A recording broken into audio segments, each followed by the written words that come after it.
Yeah, it doesn't seem like friendship with unbelievers, especially Jews and Christians, is something that the Quran would agree with, or Muhammad. So, moving on from there, on the subject of non-Muslims going to heaven, I'm going to play two audios. The first from Abdur Rahim Green from the video Do Good People Go to Hell? And the second from Dr. Shazad Salim from the video All Non-Muslims Are Hellbound, in parentheses, Some Misconceptions. Now here's the first one. Why do people go to hell? What causes the people to be punished in the fire?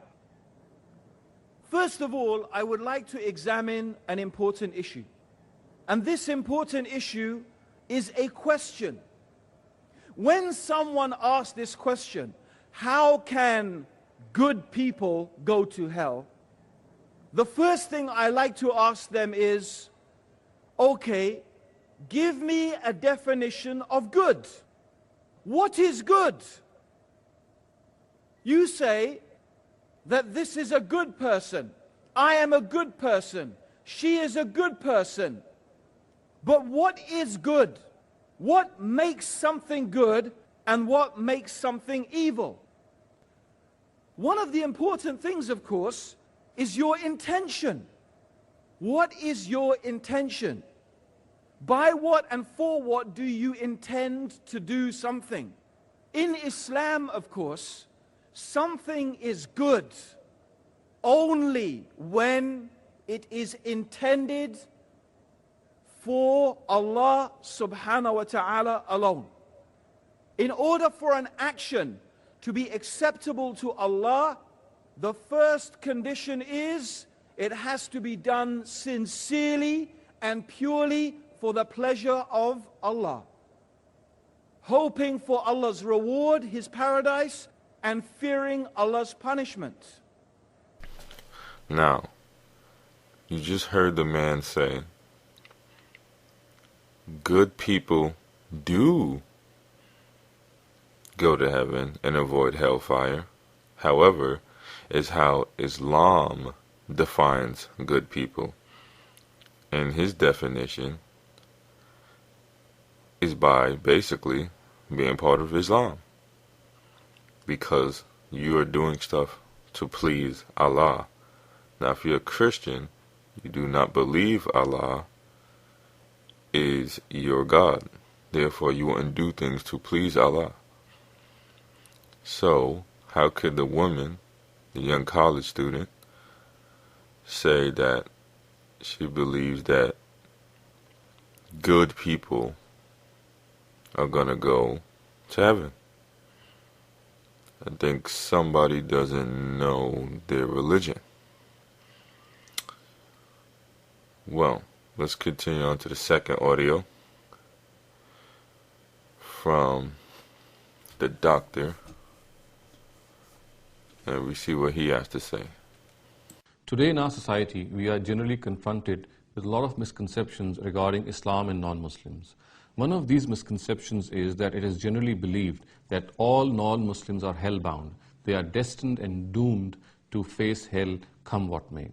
Now, it needs to be analyzed very carefully that in the Quran, this threat or this promise of hell has only been given to a certain category of non-Muslims, and in the terminology of the Quran, these non-Muslims are called kafirs.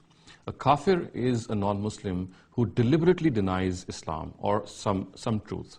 And if a person is in a search of Islam, for example, or he is researching out a topic on Islam, he's still contemplating of embracing Islam, or he has misconceptions about Islam, all such non-Muslims cannot be termed as kafir. So therefore, even in the Quran, wherever it is said that all non-Muslims are hell-bound, the word kafir has been explicitly used. I'll read out just one verse for you to just delineate the fact that it is not the fact that all non-Muslims are hell-bound, that all non-Muslims are destined to go to hell. But the fact of the matter is that only those non-Muslims are hell-bound or destined to go to hell who have become guilty of deliberate denial of the truth. The Quran says, إِنَّ الَّذِينَ كَفَرُوا من أهل الكتاب والمشركين في نار جهنم خالدين فيها أولئك هم شر البرية.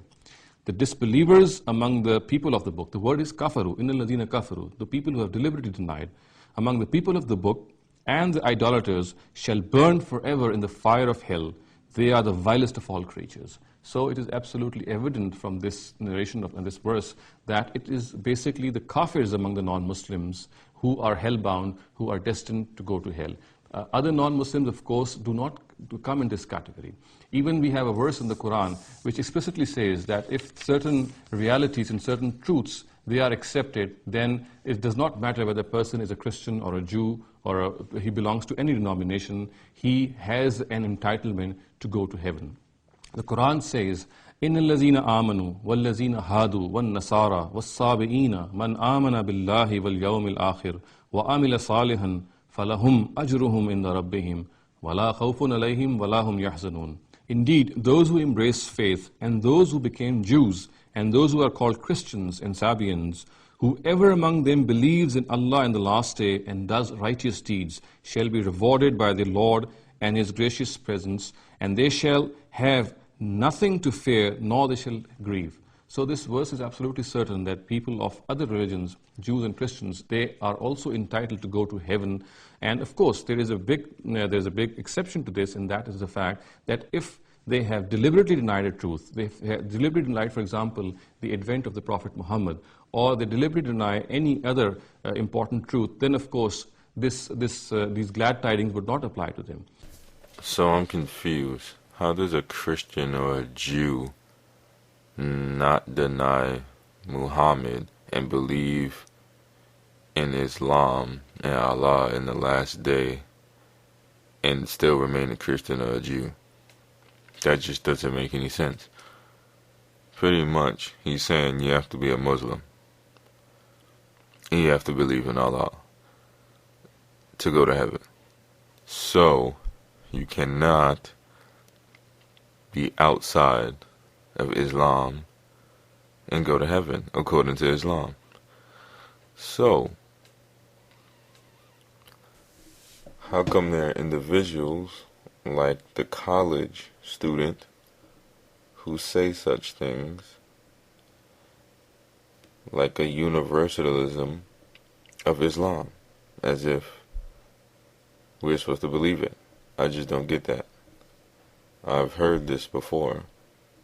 This is why I'm making the video. So, what do Muslims have to say about this? That's my question.